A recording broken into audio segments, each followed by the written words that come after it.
High everybody, welcome back to my channel. দিনটা ছিল 9th December. জানি প্রায় ১ মাস আগের vlog. I am extremely sorry for being late. আসলে দুদিনের জন্য পিসির বাড়ি গেছিলাম। সেখান থেকে আশেপাশে একটু ঘুরেছি ফিরেছি। আর এই ভ্লগটা ভীষণ স্পেশাল কারণ it's about a girls outing. So I am really excited. তারপর আমাদের ক্যাব এলো ওই ১১টা নাগাদ। তারপর আমরা বেরিয়ে পড়লাম ভিক্টোরিয়া মেমোরিয়ালের উদ্দেশ্যে। আমরা কিছু স্ন্যাকস, কোল্ড ড্রিংকস নিয়েছিলাম ওখানে বসে খাওয়ার জন্য, আড্ডা দিতে। তারপর আমরা ওখান থেকে বেরিয়ে লাঞ্চ করে বাড়ি ফিরব। আর স্পেশালি এই দিনের ওয়েদারটা এত ভালো ছিল, হালকা ঠান্ডাটা সবে পড়তে শুরু করেছে, অথচ মিষ্টি একটা রোদ ছিল। ছবিগুলো তো অসাধারণ এসেছিল এই দিনের। আর আমাদের কোনো টায়ার্ডনেসও চট করে আসছিল না। আমরা পৌঁছে গিয়েই ১ম এ টিকিট কেটে ভেতরে ঢুকলাম আর ডিসাইড করছিলাম যে কোথায় বসা যায়। বসে একটু আড্ডা দেবো, সেটাও বেশ ঘন্টাখানেকের ব্যাপার। তো সেরকমও একটা অ্যাম্বিয়েন্স চাই। আর খুব একটা রোদও থাকবে না কারণ যত বেলা বাড়বে রোদের তাপও বাড়বে। তো সেখানে একেবারেই খোলা মাঠে এভাবে বসে থাকতে পারবো না। আর সাথে একটু চারিপাশটা ক্যাপচার করার চেষ্টা করছিলাম। ভীষণই সুন্দর লাগছিল চারিপাশটা। আর আমি আজকে যে ড্রেসটা পরেছি বাই দ্য ওয়ে সেটা কিন্তু নতুন। আমি আজকের দিনে পরবো বলেই কিনেছি। আর একটু মানে নিজের মেকআপটা, একটু আউটফিটটা একটু ফ্লেক্স করছিলাম। কারণ আমার জানি না কেন নিজেকে দেখতে খুবই ভালো লাগছিল। আর আমি একটু ডিসঅ্যাপয়েন্টেড ছিলাম আমার হেয়ারটা নিয়ে। তারপর যখন সবাই বলল যে, "না মোটামুটি ম্যানেজেবলই লাগছে।" কারণ আমি কোনো কিছুই স্টাইল করিনি চুলটায়। আমি যেমন ছিল জাস্ট ক্লাচ করে চলে এসেছি। আমি ভেতরে গিয়ে এই সময়টায় ভাবছিলাম যে, এই জায়গা খোঁজাখুঁজির বিষয়টা রেখে আমরা একটু দাঁড়িয়ে ব্যাপারটাকে এনজয় করি। চারিপাশটা এত ভালো লাগছিল। কিছু ফটো তুলি নিজেদের আ সাথে চারিপাশটাকে নিয়ে। কিন্তু খিদেও পেয়েছে, সকাল এসেছি। সেরকম যে ভারী কিছু খেয়েছি তাও না। এই হচ্ছি আমি আর আমার বোন। আমাদের না গল্প চলতেই থাকে। গল্প আমাদের আর থামে না। যাই হোক, এটা নিয়ে একটা অন্যদিন কথা বলা যাবে। তো আমরা ফাইনালি জায়গা পেয়ে গেছি আমাদের পছন্দ মতো যেরকমটা আমরা চাইছিলাম। এবার আমরা শুধু গল্প করব আর খাওয়া-দাওয়া করব। ব্যাস। And this are my beautiful sisters. আমাদের ঠিক অপোজিটে একটা ব্যাপক ভিউ আছে। আর সেটা আমরা এনজয় করছিলাম। এখান থেকেই সবাই একটু ক্যাপচার করছিলাম। তারপর যে যার ব্যাগে ফোনটা রেখে আমরা প্রচণ্ড আড্ডা দিয়েছি। এই কাঠবেড়ালিটাকে আমরা কত চেষ্টা করে এক টুকরো চিপস বলো, এক টুকরো কুরকুরে বলো বা কেকের স্লাইস আমাদের কাছে যেটা এনেছিলাম, আমরা কোনোভাবেই মানে সেটাকে ও যে খাবে সেটা আমরা ওর অব্দি পৌঁছাতে পারছিলাম না। আশেপাশে যে কাকগুলো রয়েছে একটু পরেই দেখতে পাবে হয়তো। তো ওরা এসে সমস্তটা ম্যাসেকার করে দিচ্ছিল। আর এটার না অ্যাকচুয়াল অডিওটা আমি এখানে দিতে পারলাম না। মানে obviously এটা দেওয়ার মতো না YouTube এ। মানে এ এ এ এই ইনসিডেন্টটা ওয়াজ ফানি। মানে আমি একটুই খানি ক্যাপচার করতে পেরেছি। কিন্তু অ্যাকচুয়ালটা আর ক্যাপচার করা হয়নি। আর সেটাই তো মজা না? So yeah.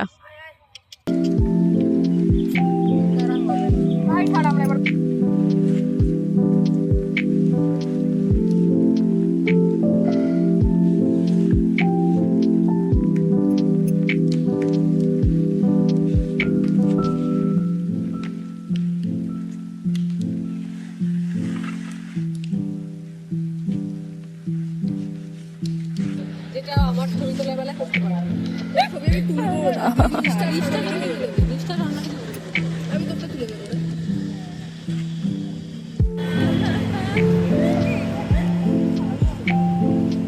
ওই জায়গাটাতে একদম কাছে এড়িয়ে আসছে প্লাস কোথায় ওই জায়গাটায়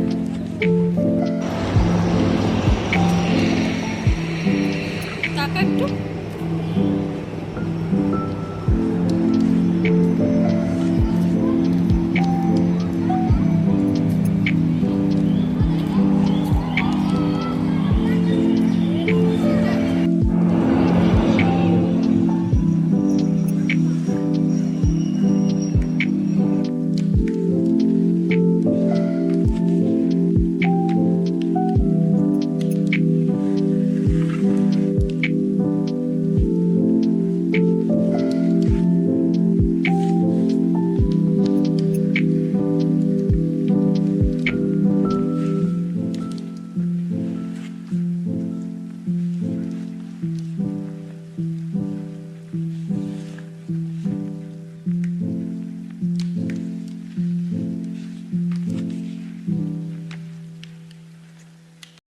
দেন ৩:৩০-৪:০০ নাগাদ আমরা নিউ মার্কেটের আনামে এলাম। সেখানে আমরা ডিসাইড করে রেখেছিলাম যে আমরা বিরিয়ানি খাবো। তার সাথে হয়তো তন্দুরি অর এনিথিং। একটা কোল্ড ড্রিংকস নিয়েছিলাম, মনে নেই এখন নামটা। তো আমাদের বেশিক্ষণ ওয়েট করতে হয়নি, তারপরেই ওরা সার্ভ করে দিয়েছিল। আর আমি না এখানে একটা বিরিয়ানি বিগ বাইট বানাচ্ছিলাম। রাইস, আলু, চিকেন, স্যালাড একসাথে নিয়ে। আর ইউজুয়ালি এভাবে বানিয়ে দেখানোর তো কিছু নেই। এভাবেই আমরা সকলে বিরিয়ানি খেয়ে থাকি, তাই না? এত খাওয়া-দাওয়ার পর একটু কোল্ড ড্রিংকস তো না হলেই নয়। পেটে একটুও জায়গা ছিল না, বাট স্টিল একটা মাসালা কোক আমরা নিয়েছিলাম। সবাই সেটা খেলাম। তারপর বিলপত্র মিটিয়ে আমরা তারপর বাড়ি ফিরি।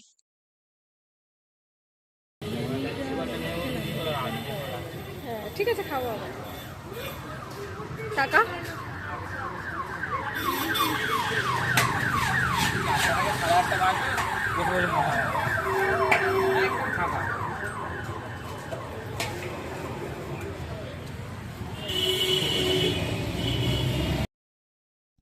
আমি এখন বসে ভ্লগটা এডিট করতে দেখছি প্রতি ১০ মিনিট অন্তর যদি ভিডিওতে কোনো কিছুর উল্লেখ থেকে থাকে, সেটা হচ্ছে খাওয়া-দাওয়া। মানে খাওয়া-দাওয়া ছাড়া না জীবনে কিছু আছে, না আমার ব্লগে এখন। এটলিস্ট এই ব্লগটাতে কিছু আছে। এনিওয়েজ এটা হচ্ছে ঠিক তার পরের দিন। আমরা গেছিলাম একটু একটা কেবিন স্টাইলের রেস্টুরেন্টে। আমার ঠিক নামটা এক্ষুনি মনে পড়ছে না। একটু চাইনিজ খেতে। কিন্তু তার আগেই দেখলাম এই দাদা ফুচকা মাখছিল। সরি, ফুচকা মাখছিল বলা ভুল। ফুচকার আলু মাখছিল। তো কিন্তু আমাদের জল ফুচকা খেতে ইচ্ছা করছিল না, তাই আমরা দই ফুচকা নিয়েছিলাম। চাউমিনের সাথে খাবে। আমাদের চাউমিনের সাথে চিলি চিকেন বেশি।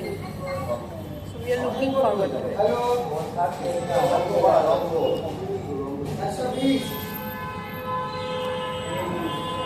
ফিশ ফিঙ্গারটাই বা কখন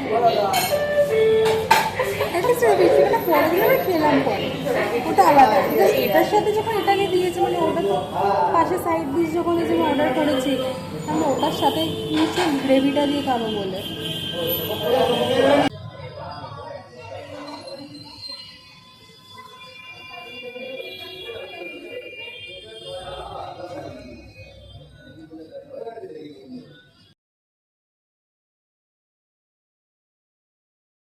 ফাইনালি আমরা যা অর্ডার করেছিলাম সেগুলো সব আমাদের কাছে এসেছে। এখন আমরা খাচ্ছিলাম, গল্প করছিলাম, হাসছিলাম। It was the best day with the best company, যেটা ভীষণ ইম্পোর্টেন্ট।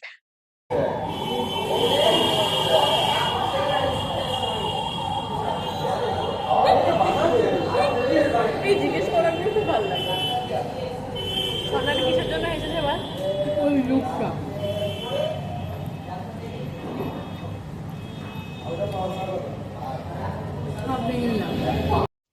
সো আজকের ভিডিওটা আমি এখানেই শেষ করছি। Thank you so much for watching this video and for visiting my channel as well. Thank you so much once again. নতুন বছর সকলের খুব ভালো কাটুক, সুস্থতার সাথে কাটুক।